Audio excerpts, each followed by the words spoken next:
Pendant plusieurs mois dans votre matinale sur Happiness, Raphaël était là tous les mercredis matins avec des récits, des petits textes qu'il écrit, qui vous raconte, qui vous narre même, avec beaucoup d'émotions, beaucoup de sincérité.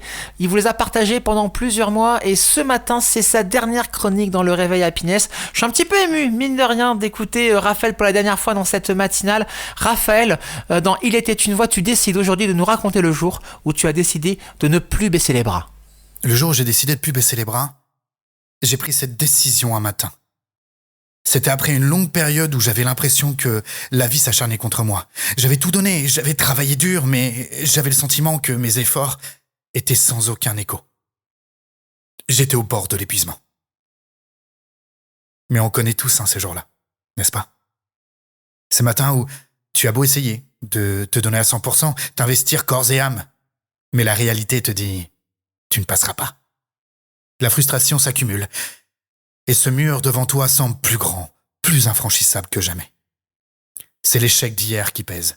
C'est ce sentiment où le monde te dit non, sans te donner la moindre explication. Ce sont ces moments précis où la petite voix te chuchote. C'est trop dur. Arrête tout. Tu n'y arriveras pas. Et pourtant, c'est exactement là, à cet instant de doute et de fatigue que réside ta plus grande force.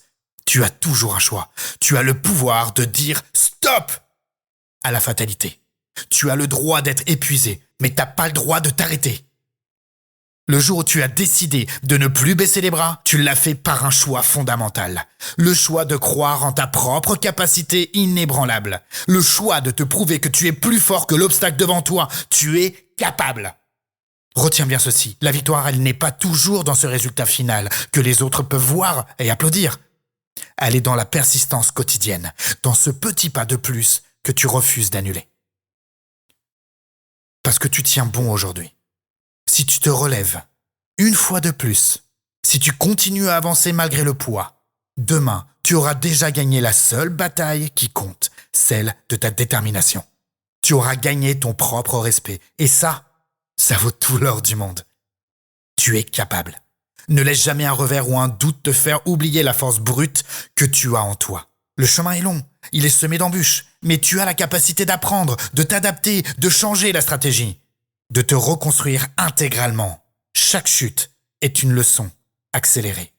Alors oui, tu as le droit d'être déçu, d'être fatigué, mais tu n'as pas le droit d'abandonner, parce que le jour où tu cèdes, souviens-toi qu'il y a toujours un après. L'après-déception, c'est le début de ta légende. L'histoire n'est pas finie. Tes capacités ne sont pas épuisées. Relève la tête et tiens bon. Aujourd'hui, on ne baisse rien. On se bat et on avance.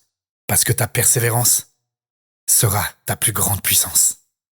Merci beaucoup Raphaël pour ce magnifique texte et pour tous les magnifiques textes que tu nous as racontés depuis le mois de septembre. Merci infiniment. Plein de belles choses pour la suite. On te retrouvera par-ci par-là bien sûr sur Happiness pour continuer à vous raconter de bien belles histoires. Mais en tout cas, cette histoire c'est dispo sur happinessradio.fr, les plateformes de streaming et l'appli Happiness. En tout cas, merci beaucoup Raphaël pour ces magnifiques textes. À très bientôt dans la matinale ou dans d'autres émissions sur Happiness. Mais en tout cas, merci à toi. La semaine prochaine, nouvelle chronique qui prendra la place de Raphaël avec un beau partenariat Job en Or, voilà un beau rendez-vous avec l'emploi dans notre région, ce sera à découvrir dès la semaine prochaine. Et Amélie, elle sera là dans 3 petites minutes pour Quoi de neuf, l'agenda, vos événements à venir au plus proche de chez vous d'un point de vue culturel et d'un point de vue cinématographique. Et oui, les sorties ciné de la semaine, c'est à ne pas louper ça après ça.